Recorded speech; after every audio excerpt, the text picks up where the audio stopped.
Good afternoon. Is everybody ready? Yeah. I'm sorry? Dustin, what's up? Hello?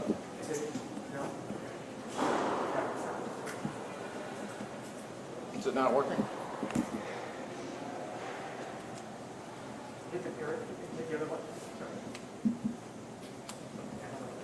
Okay. Well, let's go ahead. Thank you for being here.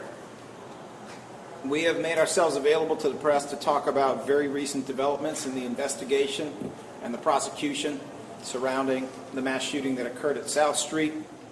ADA Joanne Pescatore, who's the chief of our Homicide Non-Fatal Shooting Unit, as you may know, has been working very closely with the Philadelphia Police Department, also with ATF, and more recently with the U.S. Marshals in their capacity of seeking out people who are wanted with warrants or because they are fugitive. We are here to announce that the DA's office has brought charges, or is in the process of bringing charges, based upon 2 warrants for murder against 2 young men who have been apprehended in Virginia. I'm going to let ADA Pescatore lay out all the specifics, and then we will be available for questions. Good afternoon. As DA Krasner said, we have approved murder charges for 2 individuals who were just arrested in Richmond, Virginia, maybe about an hour and a half to 2 hours ago by the U.S. Marshals. We had information, many tips came in with regard to the first male, Quadir Dukes Hill, with regard to the patrol alert that was sent out. Based on that, the U.S. Marshals did investigations and had information that he was in Virginia. We also got information, and through more culling of video, we're able to ascertain that a second shooter, Najee Whittington, was also there shooting a gun that night. He is a juvenile. He was 4 days shy of his 18th birthday at the time of this incident. So as of today, he is an adult. Those males will be taken. They were taken into custody in Virginia. They are fugitives of justice. They will have a hearing, and they will be extradited back here to face charges. So Mr. Dukes Hill was charged in the murder of Alexis Quinn, and Mr. Whittington was charged with the murder of the other male that was killed, Christopher Ninnett. And also with the shooting of another male who was struck in the knee. So those are the charges they will be facing. There will be no bail for those individuals. Can you spell their names? That's probably overall. Let me give you what I have, and ADA Pescatore will correct me if I'm incorrect. So what I have here is Quadir Dukes Hill. That is 3 different words. Quadir is Quadir. Dukes is Dukes. Hill, Hill. Is that hyphenated? There is a hyphen. There's a hyphen that Yes. you have? Yes. I don't have it, but if I you do. have it, okay. Mr. Quadir Dukes Hill is 18.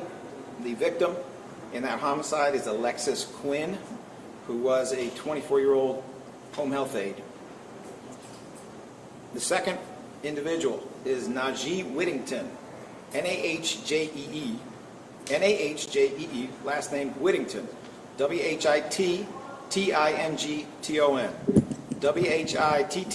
Whittington. At the time of the incident, he was just days shy of being 18. He is now 18. The victim is, this is the spelling I have, is Christopher Minners, Kristopher, Minners, N as in no, N as in no, E-R-S, Minners, Christopher Minners, who was celebrating his 22nd birthday.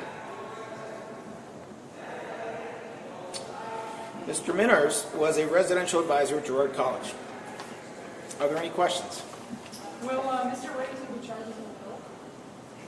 Mr. Whittington, like anyone who is involved in a homicide before they turned 18, will be charged in adult court. Under Pennsylvania law, all homicides, including a homicide that is committed by a 12-year-old, begin in adult court.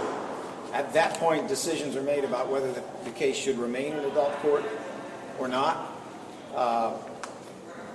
I can tell you that, we're obviously going to look at this case very carefully for any background or other information we may have. But there is a strong likelihood this case will remain in adult court. And then there was another homicide, and there was a family that says that person was killed in the melee here, but it seems that person was killed in South Broad. Do you guys know about that? And is there any investigative details you can give us? Thank you. Yeah, we do know about that. That came up at the press conference the other day. Right at this moment, we're not sure that they're related. We don't think they are. That happened about an hour after this particular case. Yes. Can you talk about the relationship between Mr. Dukes Hill, Mr. Whittington, and the suspects already arrested and the victims identified in this case? Well, obviously from the video, Mr. Whittington and Mr. Dukes Hill are friends. They were even wearing the same sweatshirt, same exact sweatshirt.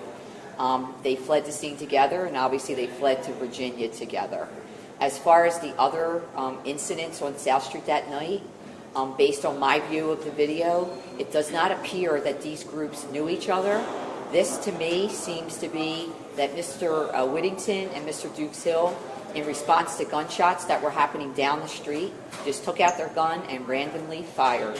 And unfortunately, Alexis Quinn was hit by a shot fired by Mr. Dukes Hill, and Mr. Minners was hit by a shot fired by Mr. Whittington. So you don't think that they were firing back to defend anybody, just shooting randomly? The video does not appear that that's what they were doing, because if you see where the victims are when they're struck, it doesn't appear that that's what it is. It appears that they had guns and they took them out and just randomly fired them. So let me just say this, if I may, and we'll take your question. But obviously, it's an ongoing investigation. It is possible that additional information may change our view on some of these things, but that is how it appears based upon all the evidence that we have at this time. I also want to make sure that we give credit where it is deserved, and it absolutely is deserved on the part of the Philadelphia Police Department, which has worked extremely diligently in this investigation and been very collaborative, and it's also deserved on the part of the Bureau of Alcohol, Tobacco, and Firearms, which have done a wonderful job, in addition to many other of our law enforcement partners, both here and now in Virginia. The U.S. Marshals did a great job of bringing these two young people into custody, and we appreciate everything they did. Obviously, our role is a little bit different than theirs. Our role is to determine what charges to bring, if any. Our role includes working on the warrants and determining whether or not there's probable cause and sorting out who is the victim of whom, whether or not there is self-defense, things of that sort. So we wanted to make sure that we had the opportunity as soon as there were apprehensions to be able to answer any questions around that. You had a question, sir? Yeah, what's the connection with the arrested individuals this afternoon with Virginia? Was there family members down there, as a teenager? Like, who? I'm not sure right now. I mean, literally, they were taken into custody 2 hours ago, but the ATF and the marshals were on them, and they had information they were there, and they were. And where were they when they started shooting? Were they, down the block? Were they right by the fight? In what direction were they shooting? The video will bear that out. I don't want to divulge that right now where they actually were, but the video will bear out where they were. So at the beginning, when we first talked to you about this, it seemed like you had 4 different guns involved, and now you have 4 different shooters identified. Do you believe there are any more shooters out there at this point? There's no other ballistic evidence to indicate that at this point. Believe me when I tell you the crime scene is at least 2 blocks long, and they're long blocks. And the detectives in this case did a phenomenal job. Them, crime scene, everybody involved. So there's no more shooters out there that you... Not at this time that I'm aware of. With the Andrade festival coming up this weekend, and just the number of violent crimes that have been going, what you take, as we proceed into a weekend of social activities? Obviously this is a great city, and it's a great city where we are choosing not to simply submit to fear and stop living. But I fully understand that when an incident like this occurs, when we have this repeated level of extreme violence that is going on, with or without guns, that it has an impact on the entire city. It is traumatizing for the entire city. So what I have to say is this is a city that is scrappy. It's a city that is resilient. It is a city that fights back. That's what Philadelphia has always been. Go to any sports game and you'll see that. And that's what I expect to see here. I expect to see the vast majority of Philadelphians who are really good people, who are out there to enjoy a beautiful summer in a beautiful city. I expect to see them doing what they do best, and I will commit to them myself that this office and other law enforcement partners with whom we work all the time, with whom we meet all the time, we'll be working as hard as we can to do what we can to make everything safe. We appreciate that Philadelphians play their part. We appreciate that they let us know when their Ring cameras have evidence. We appreciate that they do jury duty, which is what we need them to do. We appreciate that they come forward as witnesses when they have information. We appreciate what they did in opening up their businesses to make available video so this investigation could go as well as it did. We appreciate the people who helped wounded people the night that this occurred. We appreciate that because we are all in it together and we are all in it with them. Sylvester Johnson, who was the commissioner in Philadelphia, the police commissioner, many years ago, has said something I never forgot, which is law enforcement works when it is grassroots law enforcement, meaning there is a connectedness between people and government. And when we work together, we can get so much more done. And that has happened in this particular case during this investigation. I will also say the investigation is not over. It is ongoing. Anyone who has new information, we want it. There may even be investigation occurring in more than one state without getting more specific, because we really need to find out everything we possibly can. That is what these victims deserve, their families deserve, Philadelphia deserves, and that's what justice deserves. We talked a lot about connectedness between kind of the entities, but there's this press conference that we have at 1:15. There's a 2 o'clock now. There was going to be 3 o'clock. There's another 2 o'clock. Can you just address why there's essentially 2 different press conferences? It feels like it's 2 separate entities, agencies, not working together. Well, I cannot speak to how you feel. I can tell you I was sitting right next to the police commissioner last night for almost 2 hours in South Philadelphia addressing their concerns around South Street. And I invite you to take a look at that video and see whether it looks like we were connected and mutually supportive, because the fact is we were. This press conference was scheduled because we made a commitment to a lot of people in the media that as soon as we had more information in our lane, we would provide it. It came to our attention that the marshals were going to do a press conference, which is fine, but their role is quite different than ours. They have not been boots on the ground in the investigation. Their role is different, and they did it extremely well. And they have information that we may not have. So seeing that the only press conference at that time was listed to be 2 o'clock with the marshals, we wanted to make sure that we got this information, which is in our lane, out as quickly as possible. After we did that, in fact, after you showed up, it came to our attention that the mayor and the police commissioner are speaking. I think that's great. And I'm sure they have some valuable insights, just like I think it's great that the marshals are speaking as well. Can you, for identification purposes, can you tell us who is who? I know it's hard, maybe after. Yeah, just for identification. Sure. Did Dukes Hill shoot the 40 caliber, and did Whittington shoot the 9mm? And did Dukes Hill was he legally allowed to own a gun? I don't want to comment on which had which gun, but neither are. You have to be 21 in Pennsylvania to have a permit to carry. Are there any other questions? Talk about these people, these 2 guys you say they just pulled out their guns and started shooting, even though they weren't involved in a defensive thing or even in a shootout. What does that say about these people? It may say a lot of things. And once again, we are having this conversation largely based upon video evidence. There may be more shoes to drop here, and if they do, then we may have some more information. It is an ongoing investigation. But I think there are a lot of things that can be said here. One of the things that can be said, obviously, is that we have what started out as an unfair fist fight, 2 people attacking 1 person, involving people who knew how to fight. There are 2 boxers involved. And in a country where you have about 300 and some million people and 500 million guns, it went from fists to bullets very, very quickly. Sadly, there's nothing new about people hear shots fired and they reach for whatever weapon they have. We are a country that has to deal with the reality that we are more a country of guns than people. When you have more guns than people, then you are the United States of guns. And there are consequences to this.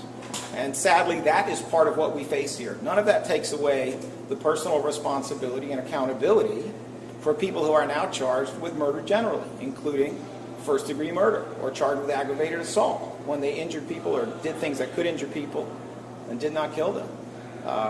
There's a lot of things we could say. I'm 61 years old. When people got into a fist fight when I was 20 or 22, it was rare that anybody was going to pull out a gun. It's not rare anymore.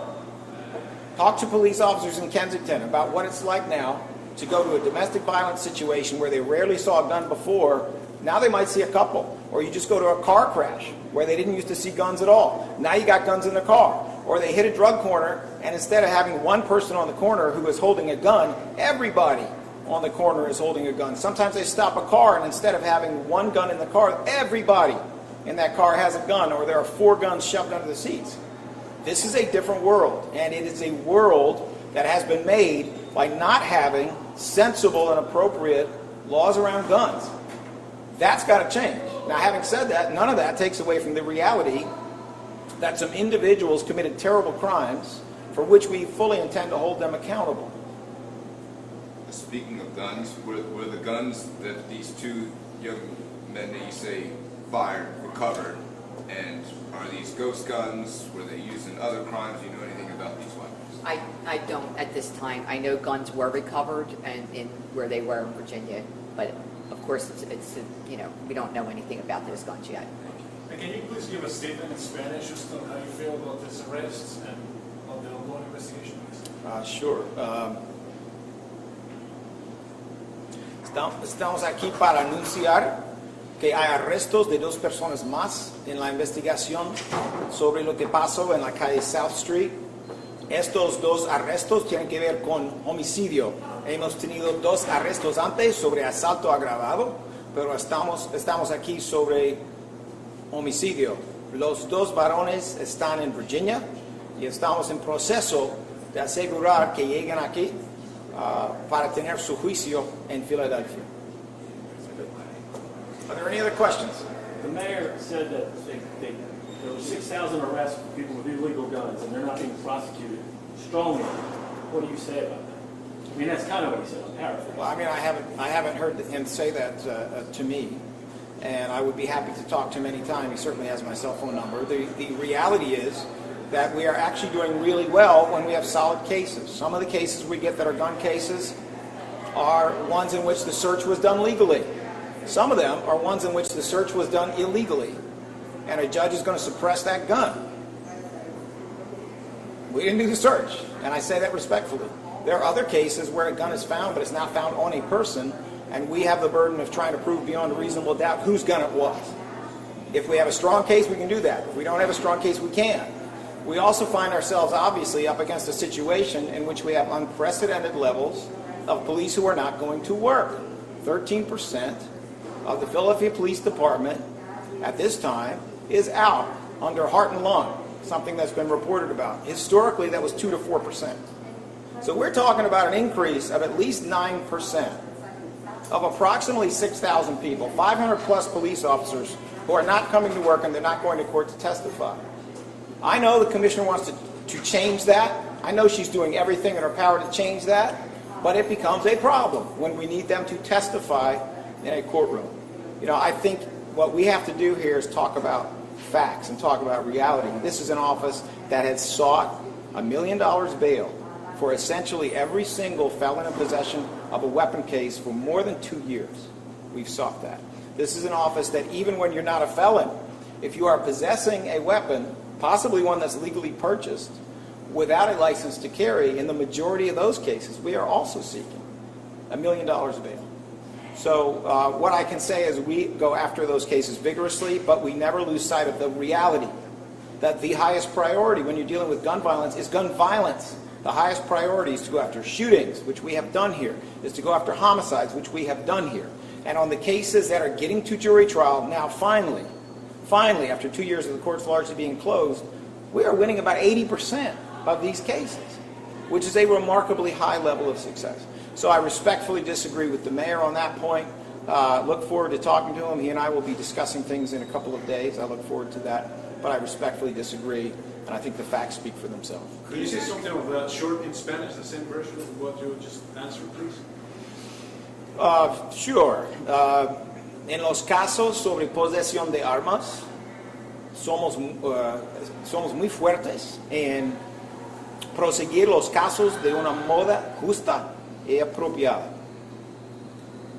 That's the short version. Could these two men, could they face federal charges for gun trafficking since the gun was used in Pennsylvania and they were found in Virginia and the weapons were found in Virginia? Is that a possibility? Well, let me say this. I do not want to make any statement on behalf of federal authorities. You know, we work very closely with them. I was meeting with them, I guess it was about 36 hours ago, about a number of different things. So I don't want to make statements on their behalf, especially when we don't have all the information from Virginia.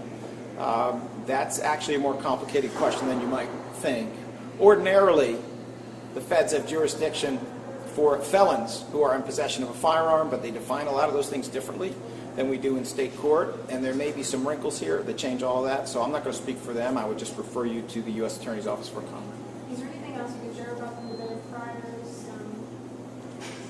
Well, let me just say this. Juvenile records, if there are any, are strictly protected under state law. It's actually illegal to give out information on a juvenile record unless you're doing so under certain exceptional situations, for example, at a sentencing or something of that sort.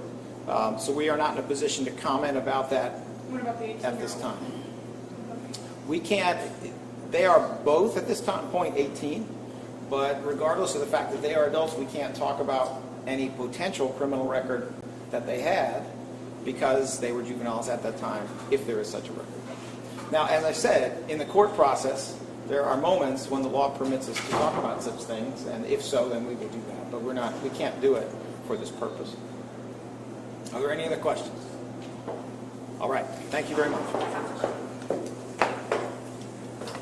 Georgie, thank you for doing that.